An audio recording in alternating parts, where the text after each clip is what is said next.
Assalamualaikum warahmatullahi wabarakatuh. Kami dari kelompok 7 akan mempresentasikan hasil diskusi kelompok kami yang berjudul Konflik dan Komunikasi Internal dan Eksternal dalam Organisasi. Saya Reski Ananda Malia akan menjelaskan tentang definisi konflik. Konflik merupakan sikap saling mempertahankan diri antara satu individu dengan individu lainnya, atau antara satu kelompok dengan kelompok lainnya, di mana mereka mempunyai tujuan dan perbedaan pendapat dalam mencapai suatu tujuan. Konflik di sini dapat berupa pertikaian, perselisihan, ataupun ketegangan antara kedua belah pihak. Jadi, konflik ini terjadi karena adanya perbedaan antara kedua belah pihak. Selanjutnya, definisi konflik dalam organisasi. Menurut Stoner dan Wankel tahun 1998, konflik dalam organisasi adalah suatu perbedaan pendapat antara satu kelompok dengan kelompok lainnya dalam suatu organisasi, di mana mereka harus berbagi sumber daya yang langka, sumber daya yang terbatas, atau aktivitas kerja di mana mereka mempunyai status, tujuan, nilai, ataupun pendapat yang berbeda. Selanjutnya, konflik dan komunikasi internal dan eksternal dalam organisasi. Yang pertama, konflik dan komunikasi internal. Konflik internal suatu hal yang sering terjadi dalam kegiatan sehari-hari, di mana kegiatan tersebut memungkinkan adanya permasalahan yang dapat mengganggu kegiatan yang lainnya. Contohnya, adanya pendapat dan ajuan diri kita sendiri yang mungkin terlihat egois atau menyangkut masalah pribadi, mengingat kita berada di suatu organisasi yang mencapai tujuan bersama, bukan tujuan individu anggota. Yang kedua, konflik dan komunikasi eksternal. Konflik eksternal berasal dari luar. Biasanya pihak ketiga. Konflik ini tidak langsung bersentuhan dengan organisasi. Akan tetapi jika dibiarkan, lambat laun akan mempengaruhi sistem organisasi. Contohnya, live streaming, pelanggaran live streaming oleh pemerintah yang dapat mengakibatkan organisasi online terganggu keberjalanannya. Pelanggaran pengumpulan massa berjumlah besar akan mempengaruhi organisasi masyarakat dan lain sebagainya.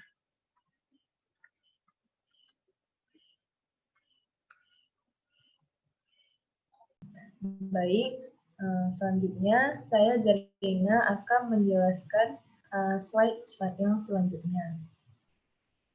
Ada penyebab, faktor-faktor penyebab konflik dalam organisasi. Yang pertama, ada perbedaan individu yang meliputi perbedaan pendirian dan perasaan. Setiap manusia adalah individu yang unik. Artinya setiap orang memiliki pendirian dan perasaan yang berbeda-beda. Perbedaan pendirian dan perasaan akan sesuatu hal ataupun lingkungan yang berada di sekitarnya dapat menjadi faktor pemicu atau penyebab konflik terjadi. Konflik yang terjadi dalam organisasi dapat dihindari apabila seorang itu memiliki sikap saling menghargai dan menghormati di antara sesama anggota di dalam organisasi. Baik, yang kedua, ada perbedaan latar belakang kebudayaan. Seseorang sedikit banyak pasti akan terpengaruh pada pola-pola pemikiran akan pendirian kelompoknya. Namun, pemikiran yang berbeda itu pada akhirnya akan menghasilkan perbedaan individu yang dapat memicu terjadinya konflik di dalam organisasi. Yang ketiga, adanya perbedaan kepentingan individu ataupun kelompok. Seperti yang telah dijelaskan sebelumnya, bahwa setiap manusia pasti memiliki pemikiran, perasaan, pendirian yang berbeda-beda serta latar kebudayaan yang berbeda-beda. Oleh sebab itu, dalam waktu yang bersamaan, masing-masing orang ataupun kelompok pasti memiliki kepentingan yang berbeda-beda. Kadang-kadang orang dapat melakukan hal yang sama, namun tujuan yang ingin dicapai itu berbeda-beda. Sebagai contoh, misal dalam hal kepentingan ini, para tokoh masyarakat menganggap bahwa hutan itu adalah sebagai bagian dari kebudayaan, sehingga hutan harus dijaga dan dilestarikan. Namun ini tidak berlaku, pemikiran ini belum tentu berlaku pada orang lain. Seperti halnya petani. Petani ada sebagian petani yang menebang hutan untuk memperluas kebun mereka. Karena hutan dianggap sebagai penghalang dalam mereka membuat kebun. Kemudian yang terakhir, adanya perubahan nilai yang cepat dan mendadak. Perubahan adalah sesuatu yang lazim dan wajar terjadi. Tetapi jika perubahan itu berlangsung dengan sangat cepat atau bahkan mendadak, dapat memicu terjadinya konflik sosial. Namun, konflik itu dapat terhindari apabila terjadi perubahan, namun diiringi dengan adanya sosialisasi serta pemberitahuan kepada anggota kelompok. Itu dapat terhindari terjadinya konflik, meskipun belum tentu sepenuhnya. Baik, yang kelima, ada proses terjadinya konflik. Dari proses terjadinya Tosi menggabungkan beberapa model proses konflik dari Ponni, Philly, dan Hickson. Dan Thomas menjadi 5, yaitu ada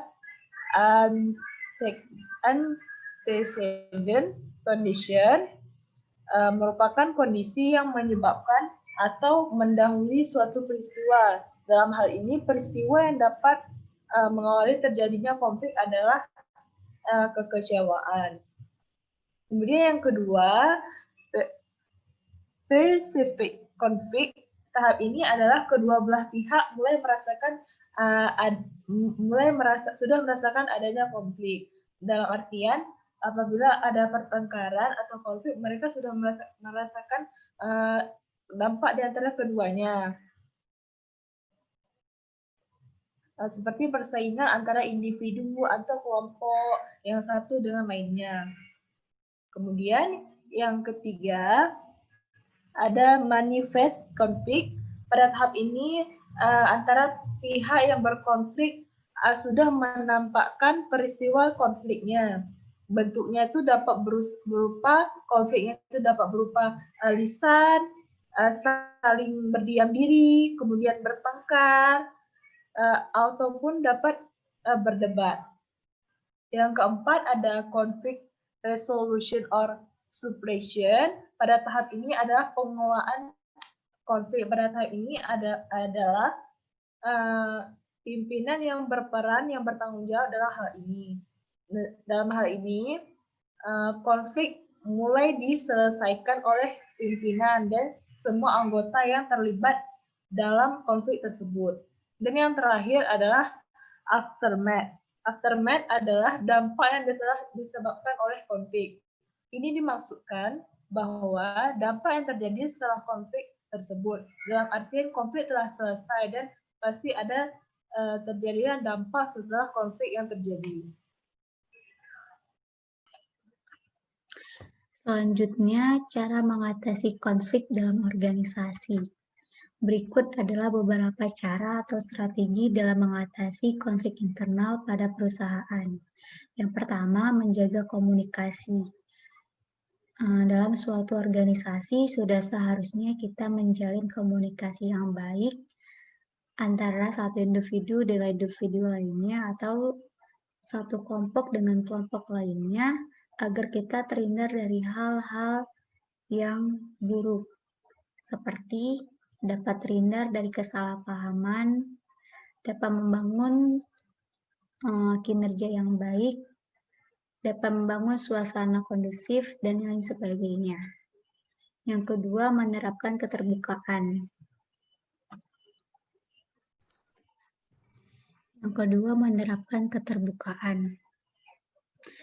Meningkatkan kesadaran akan pentingnya menyampaikan pendapat atau masukan yang bersifat membangun. Seseorang seringkali menyembunyikan permasalahan terhadap rekan kerjanya atau kegiatan itu sendiri. Sehingga jika terjadi hal semacam itu, maka tak heran terjadilah konflik internal. Untuk menghindari terjadinya hal tersebut, maka sumber daya manusia yang ada disarankan untuk terbuka jika ada permasalahan yang mengganggu dan sama-sama ingin memperbaiki untuk kepentingan bersama. Yang ketiga, menerapkan sikap proaktif, fleksibel, dan profesional. Jika konflik internal telah terjadi, maka cara untuk memperbaiki kondisi internal adalah dengan menerapkan sikap proaktif, fleksibel, dan profesional. Sikap tersebut dapat diterapkan dengan memberikan pengarahan yang baik dan tepat agar dapat dijalankan pada masing-masing individu. Mengingat konflik internal ini dikhawatirkan akan mengganggu kelangsungan dalam mencapai kesuksesan dan merugikan berbagai pihak, tentunya untuk itu dengan sikap proaktif, fleksibel, dan profesional, maka diharapkan setiap individu dapat aktif dalam mencari solusi penyelesaian konflik dengan baik dan tepat. Demikianlah beberapa cara untuk mengatasi konflik internal.